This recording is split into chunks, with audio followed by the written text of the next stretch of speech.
ರೆಸಾರ್ಟ್ನಲ್ಲಿ ಶಾಸಕ ಆನಂದ್ ಸಿಂಗ್ ಮೇಲೆ ಹಲ್ಲೆ ಪ್ರಕರಣಕ್ಕೆ ಸಂಬಂಧಪಟ್ಟಂತೆ ಕಂಪ್ಲಿ ಶಾಸಕ ಗಣೇಶ್ ರೌದ್ರಾವತಾರಕ್ಕೆ ರೆಸಾರ್ಟ್ ಸಿಬ್ಬಂದಿ ಬೆಚ್ಚಿ ಬಿದ್ದಿದ್ದಾರೆ ಎನ್ನಲಾಗಿದೆ. ಶನಿವಾರ ಮಧ್ಯರಾತ್ರಿ 12 ಗಂಟೆ ಸುಮಾರಿಗೆ ಕಾಕ್ಟೇಲ್ ಪಾರ್ಟಿ ಅಂತ್ಯವಾಯಿತು. ಬಳಿಕ ಸಚಿವರೊಬ್ಬರ ಬಳಿಯಿಂದ ಫಾರಿನ್ ಬ್ರ್ಯಾಂಡ್ ಮದ್ಯವನ್ನ ಗಣೇಶ್ ತಂದಿದ್ರು ಅಂತ ಹೇಳಲಾಗಿದೆ.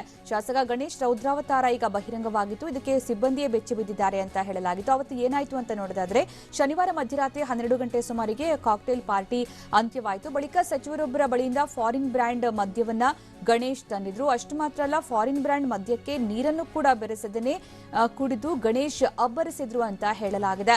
ಇನ್ನು ಆನಂದ್ ಸಿಂಗ್ ಅಷ್ಟೇ ಅಲ್ಲ, ಗಲಾಟೆ ಬಿಡಿಸೋದಕ್ಕೆ ಬಂದವರ ಮೇಲೂ ಕೂಡ ಗಣೇಶ್ ಹಲ್ಲೆ ನಡೆಸಿದ್ದಾರೆ ಅಂತ ಹೇಳಲಾಗಿದ್ದು, ಗಲಾಟೆ ಬಿಡಿಸೋದಕ್ಕೆ ಬಂದಿದ್ದ 8 ಮಂದಿ ಮೇಲೂ ಕೂಡ ಶಾಸಕ ಗಣೇಶ್ ಹಲ್ಲೆ ನಡೆಸಿದ್ದಾರಂತೆ. ಇಡೀ ಘಟನೆ ಈಗಲ್ಟನ್ ರೆಸಾರ್ಟ್ ಸಿಸಿಟಿವಿಯಲ್ಲಿ ರೆಕಾರ್ಡ್ ಆಗಿದೆ ಅಂತ ಹೇಳಲಾಗಿದೆ. ಈ ಹಿನ್ನೆಲೆಯಲ್ಲಿ ಭಯ ಬಿದ್ದಿರುವ ಈಗಲ್ಟನ್ ರೆಸಾರ್ಟ್ ಆಡಳಿತ ಮಂಡಳಿ ಸಿಸಿಟಿವಿ ದೃಶ್ಯ ರೆಕಾರ್ಡ್ ಆದ ಬ್ಯಾಕಪ್ ರೂಮ್ಗೆ ಸದ್ಯ ಎಲ್ರಿಗೂ ಕೂಡ ನಿರ್ಬಂಧ ಹೇರಿದ್ದಾರೆ. ಇನ್ನು ಸಿಸಿಟಿವಿ ದೃಶ್ಯ ಯಾರ ಕೈಗೂ ಸಿಗಬಾರದು ಅಂತ ಆಡಳಿತ ಮಂಡಳಿ ನಿರ್ಬಂಧ ಹೇರಿದ್ದಾರೆ ಅಂತ ಹೇಳಲಾಗಿದ್ದು, ಸಿಸಿಟಿವಿ ರೆಕಾರ್ಡ್ ರೂಮ್ನ ಕಸ ಹೊಡೆಯೋದಕ್ಕೂ ಕೂಡ ಈಗ ಅವಕಾಶವನ್ನ ಮಾಡಿಕೊಡಲಾಗ್ತಾ ಇಲ್ಲ. ಸದ್ಯ ಆ ಸಿಸಿಟಿವಿ ದಾಖಲೆಯೇ ಇಡೀ ಘಟನೆಯ ಪ್ರಮುಖ ಸಾಕ್ಷಿ ಎನ್ನಲಾಗಿದೆ.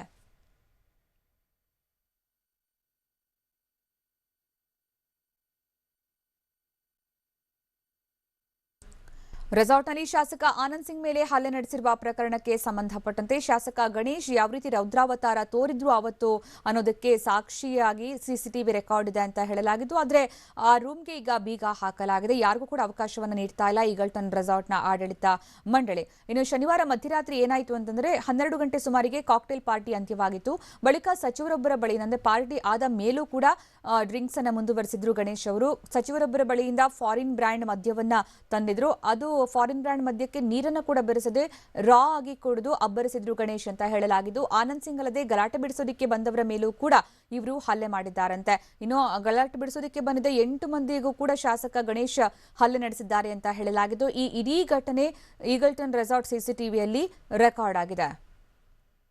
ಈ ಬಗ್ಗೆ ಹೆಚ್ಚಿನ ಮಾಹಿತಿ ನೀಡೋದಕ್ಕೆ ನಮ್ಮ ಪ್ರತಿನಿಧಿ ಪ್ರಸನ್ನ ಈಗ ನಮ್ಮ ಜೊತೆಗೆ ನೇರ ಸಂಪರ್ಕದಲ್ಲಿದ್ದಾರೆ. ಪ್ರಸನ್ನ, ಈಗ ಈ ಸಿಸಿಟಿವಿಯಲ್ಲಿ ಏನ್ ರೆಕಾರ್ಡ್ ಆಗಿದೆ ಒಂದು, ಆಮೇಲೆ ಈ ಸಿಸಿಟಿವಿಯನ್ನ ರೆಕಾರ್ಡ್ ಅನ್ನ ಸಾಕಷ್ಟು ಸುರಕ್ಷಿತವಾಗಿ ನೋಡ್ಕೊಳ್ತಾ ಇದೆ ಆಡಳಿತ ಮಂಡಳಿ, ಯಾರ ಕೈಗೂ ಕೂಡ ಸಿಗದೆ ಇರೋ ತರ ಅಂತ.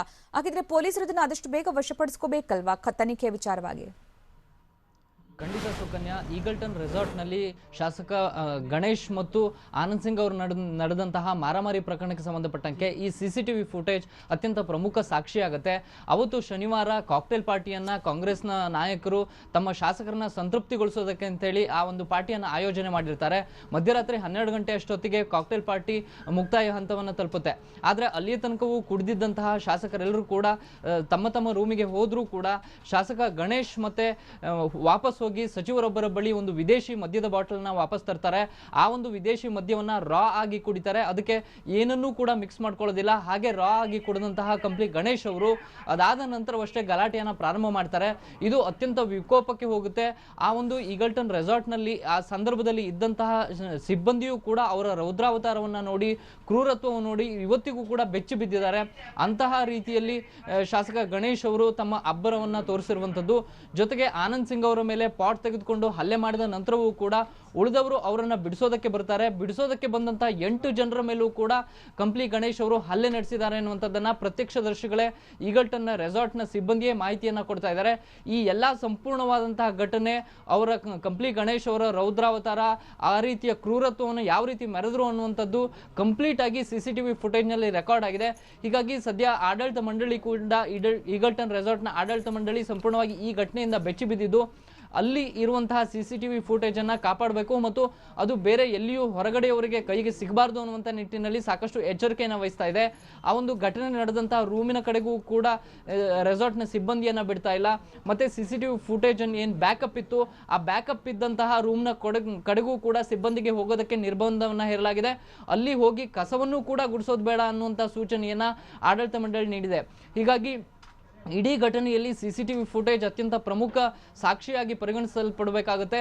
ಹೀಗಾಗಿಯೇ ಆಡಳಿತ ಮಂಡಳಿ ಅದನ್ನ ಕಾಪಾಡುವಂತ ಕೆಲಸಕ್ಕೂ ಕೂಡ ಮುಂದಾಗಿದೆ ಮತ್ತು ಪೊಲೀಸರು ಕೂಡ ಅದನ್ನ ಆದಷ್ಟು ಬೇಗ ಅದನ್ನ ಸೀಸ್ ಮಾಡಿಕೊಂಡು ಅದನ್ನ ತನಿಖೆಯನ್ನ ಇನ್ನಷ್ಟು ಶೀಘ್ರಗೊಳಿಸಬೇಕಾಗಿದೆ. ಸುಕನ್ಯಾ, ಧನ್ಯವಾದ.